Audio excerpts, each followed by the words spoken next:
సభాధ్యక్షులు నర్సయ్య గారికి, అలాగే వేదిక పైన పెద్దలు మన ఎమ్మెల్యే గారు అరవింద్ బాబు గారికి, మాజీ ఎమ్మెల్యే గారు నక్కల మల్లికార్జున గారికి, కోడెల శివరావు గారికి, వాళ్ళందరికీ కూడా పేరు పేరున నమస్కారం. ముందుగా అటు అరవింద్ బాబు గారిని, ఇటు మమ్మల్ని, మరీ ముఖ్యంగా తెలుగుదేశం పార్టీని ఘన విజయం సాధించడంలో ముఖ్య పాత్ర పోషించిన ప్రతి ఒక్కరికి కూడా, ఇక్కడికి వచ్చిన ప్రతి ఒక్కరికి కూడా పేరు పేరున ధన్యవాదాలు తెలియజేసుకుంటా ఉన్నాం. ఎంతో కష్టపడ్డారు మీరందరూ, ఎంతో శ్రమ కోర్చారు మీరందరూ. భయం అనేది లేకుండా తెగించి మరి మొన్న ఎలక్షన్లో మీరు ముందుండి నడిపించారు మమ్మల్ని అందరినీ కూడా. దానికి మీ అందరికీ కూడా పేరు పేరున ధన్యవాదాలు తెలియజేసుకుంటా ఉన్నాం. అలాగే ఈరోజు ఈ విగ్రహం, ఇద్దరు విగ్రహాలు, అటు నందమూరి తారక రామారావు గారికి, అలాగే కోడెల శివప్రసాద్ గారికి, ఇద్దరిని కూడా ఈ ఇద్దరు విగ్రహాలు కూడా ఇక్కడ పెట్టడానికి ముఖ్య కారణమైన కమిటీ సభ్యులందరికీ కూడా మా అందరి తరఫున ధన్యవాదాలు తెలియజేసుకుంటా ఉన్నాం. ఇటువంటి మంచి రోజున ఇటువంటి రోజున స్మరించుకుంటూ ఈరోజు ఈ విగ్రహాలని ఏర్పాటు చేయడం అనేది మీ అందరూ కూడా దానికి అభినందించాలి. మీ అందరినీ కూడా మమ్మల్ని దీనిలో భాగస్వామ్యం చేసినందుకు ధన్యవాదాలు తెలియజేసుకోవాలి. ఇద్దరిది ఈరోజు విగ్రహాలు ఇక్కడ పెట్టడం జరిగింది. ముఖ్యంగా నందమూరి తారక రామారావు గారు. నందమూరి తారక రామారావు గారు సరే ఎక్కడికి వెళ్ళినా, ఎక్కడ మాట్లాడినా, ఆయన పేరు ఎక్కడ పెట్టినా పెద్దగా అరుపులు, కేకలు వినిపిస్తాయి. అయితే అడిగితే మాత్రం, ఆ మీటింగ్లో ఉన్న సభికులను అడిగితే మాత్రం ఎంతమంది ఆయన కలిశారు, కలవడం పక్కన పెడితే ఎంతమంది ఆయన చూశారు, చూడటం పక్కన పెడితే ఆయన జీవించి ఉన్నప్పుడు మీరు ఉన్నారని అడిగితే దాదాపుగా 70-80% మంది నిజంగా ఉండుండరు. అయినా కూడా ఆయన పేరు ఎత్తినప్పుడు మాత్రం అందరిలో మనసులో మాత్రం ఒక గర్వం, అలాగే ఆనందం కూడా బయటకు వస్తుంది. ఎందుకు అంటే ఆయన ఏమి పెద్ద 20-30 సంవత్సరాలు రాజకీయాల్లో ముఖ్యమంత్రిగా ఉన్న వ్యక్తి కాదు. ఉన్నది పట్టుమని 7 సంవత్సరాలు మాత్రమే ముఖ్యమంత్రిగా ఉన్నారు. దాంట్లో కూడా ఎన్నో ఆటుపోట్లు, ఒకసారి దించేశారు, ఇవన్నీ కూడా ఉన్నాయి. అయినా కానీ ఆయన ఇప్పటిదాకా గుర్తుపెట్టుకున్నారంటే ముఖ్యమైన కారణం చాలా మంది ఏమి చేస్తారంటే 90% మంది ఏదో వారి యొక్క ఫీల్డ్లో మాత్రమే సక్సెస్ అవుతారు. ఏదో వారు చేసే పనిలో రోజువారీ దినం, రైతులు ఉన్నారంటే రోజు పక్క వాళ్ళ దగ్గర నేర్చుకుంటారు, చేస్తారంటారు. కొంతమంది ఒక 9-10% మంది ఏం చేస్తారంటే వారు సొంతంగా ఏదో కొత్త దాంట్లో నిష్ణాతులు అవుతారు. ఒకటి వారి జీవితం మొత్తంలో కలిపి ఒక దాంట్లో నిష్ణాతులు అవుతారు. కానీ ఎన్టీ రామారావు గారి స్పెషాలిటీ ఏంటంటే ఆయన ఏది పట్టుకున్నా దాంట్లో సక్సెస్. ఆయన ఏది పట్టుకున్నా యాక్టర్, నటుడిగా, ఇంకా వేరే ఎవరు రీచ్ అవ్వని ప్లేస్కి నటుడిగా వెళ్ళిపోయారు. నటుడిగా అయిపోయిన తర్వాత సరే అక్కడితో ఆగిపోయారా, ఇప్పుడు యాక్టింగ్ చేస్తేనే చాలా గొప్పని ఫీల్ అవుతారు యాక్టర్లు చూస్తే. కానీ అక్కడితో ఆయన ఆగిపోలా. యాక్టింగ్ నుంచి డైరెక్షన్కి వెళ్ళారు. డైరెక్షన్లో కూడా ఇంకా ఎవరు రీచ్ అవ్వని ప్లేసెస్కి అంత తొందరగా అంత పెద్ద సినిమాలు తీయడం అవటం అనేది ఇప్పటిదాకా సాధ్యం కాలేదు ఎవరికి. సరే అక్కడితో ఆగారా అంటే ప్రొడ్యూసర్, ఇలా ఏ ఫీల్డ్ పట్టుకున్నా దానిలో సక్సెస్. సరే అక్కడితో ఆగారా అంటే అక్కడ ఆగకుండా పాలిటిక్స్లోకి రావడం, రాజకీయాల్లోకి వచ్చి దాన్ని కూడా ఏదో మామూలుగా నటినట్లంటే ఏదో కొట్టి విట్టి ఒక 10 సంవత్సరాలు 15 సంవత్సరాలు కొట్టుకుంటే ఏదో ఒక ఎమ్మెల్యేనో లేకపోతే ఒక ఎంపీనో కష్టపడితే అయ్యే పరిస్థితి. అలా కాదు, 9 నెలల్లో అటు ఇటు తేల్చి పడేసి 9 నెలల్లో ముఖ్యమంత్రి అయ్యి భారతదేశం మొత్తాన్ని కూడా ఒక తెలుగు వారు ఉన్నారు, తెలుగు జాతి ఉంది అని గుర్తించే విధంగా, గర్వపడే విధంగా మనందరిలో కూడా నింపారు అంటే అది ఒక ఎన్టీఆర్ వల్లే. ఎందుకు ఇదంతా చెప్తా ఉన్నానంటే ఎందుకు ఇదంతా చెప్తా ఉన్నాను అంటే ఎన్టీఆర్ గారి గురించి మనందరం కూడా సరే గర్వంగా ఫీల్ అవుతాం, ఆయన గురించి మాట్లాడితే చాలా ఆనందంగా ఫీల్ అవుతాం. కానీ ఆయనలో తీసుకోవాల్సిన లక్షణాలు మనం ఎట్టి పరిస్థితుల్లో కూడా నెక్స్ట్ జనరేషన్కి చెప్పాల్సిన అవసరం, తీసుకోవాల్సిన అవసరం ఉంది. కష్టపడే తత్వం, విపరీతమైన కష్టపడే తత్వం, 4ంటికి 3ంటికి లేచి పనిచేసే తత్వం, రోజుకి 15-16 గంటలు పనిచేసే తత్వం, అలాగే ఎంతో నిజాయితీగా ఉండటం అనేది. ఒక ముఖ్యమంత్రి 6 సంవత్సరాలు 7 సంవత్సరాలు ఒక్కటంటే ఒక్క అవినీతి మరక కూడా లేకుండా ఉండటం, ఆయన ఉండటం ఈజీ, ఆయనతో పాటు ఆయన కుటుంబ సభ్యులు కూడా ఉంచడం అనేది అత్యంత కష్టమైన పని. కానీ అది కూడా ఆయన సాధించడం అనేది ఆయనకే చెందింది.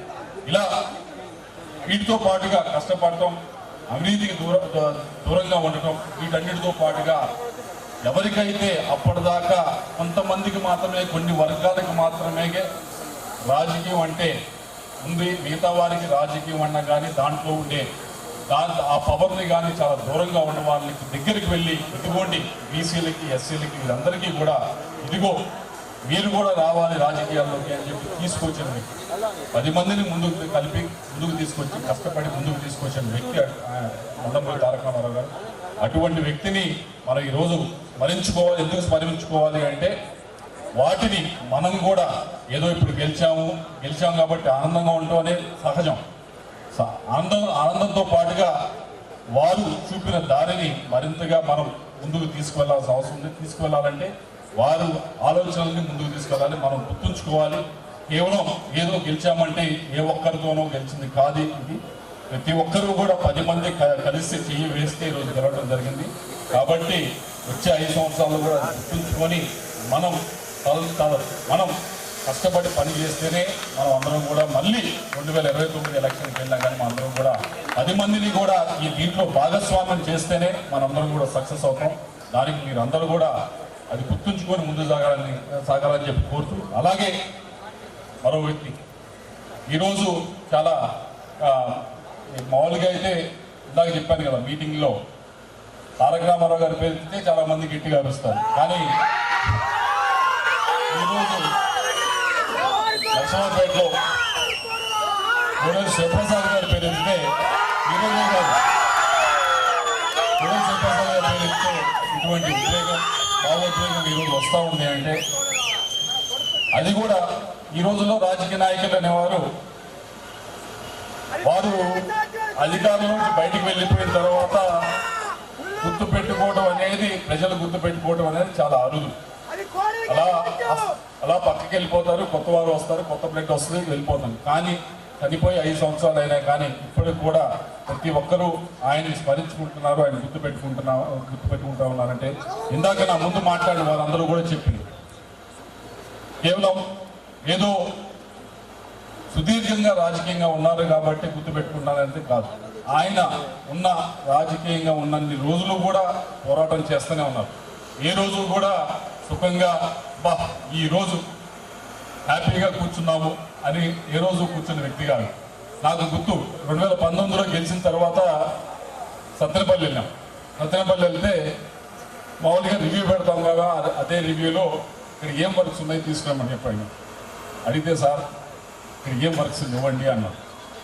అదేమిటంటే అన్నీ అయిపోయాయండి, కొత్తగా చేయాల్సిన అవసరం లేదు, రోడ్లు అయిపోయినాయి, దాదాపుగా అభివృద్ధి కార్యక్రమాలు అన్నీ కూడా ఇండోర్ స్టేడియం కానీ అన్నీ కూడా ఆయన వెళ్ళిపోయారు.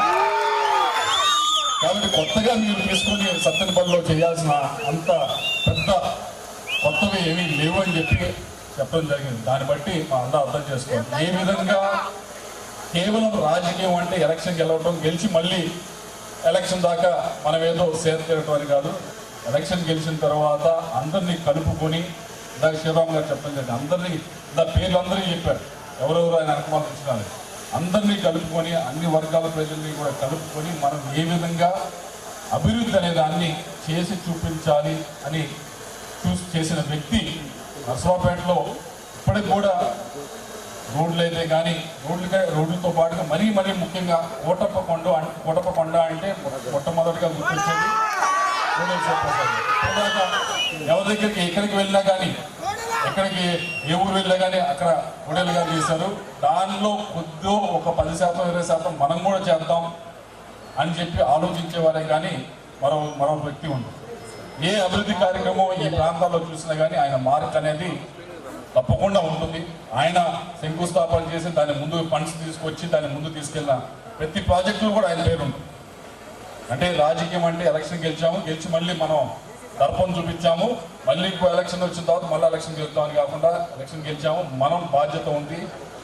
ఓట్లు వేసినా వేయకపోయినా ప్రతి ఒక్కరికి కూడా ఆ ప్రాంతం వారికి పని చెయ్యాలి అని చెప్పి చూపించిన వ్యక్తి కోడెల శివప్రసాద్ గారు. దీంతో పాటుగా ఇందాక మధ్య మల్లికార్జున గారు చెప్పారు, 83 దాకా ఈ ప్రాంతంలో కాంగ్రెస్ తప్పించి ఇంకొకటి లేని ప్రాంతంలో లేదు అని ఒక వ్యక్తి నుంచొని ఇక్కడ తెలుగుదేశం పార్టీ గెలిపించి చూపిస్తానని ఏదో ఒక ఎలక్షన్ గెలిపించి చూపిస్తే కాదు, గెలుస్తూనే ఉన్నారు.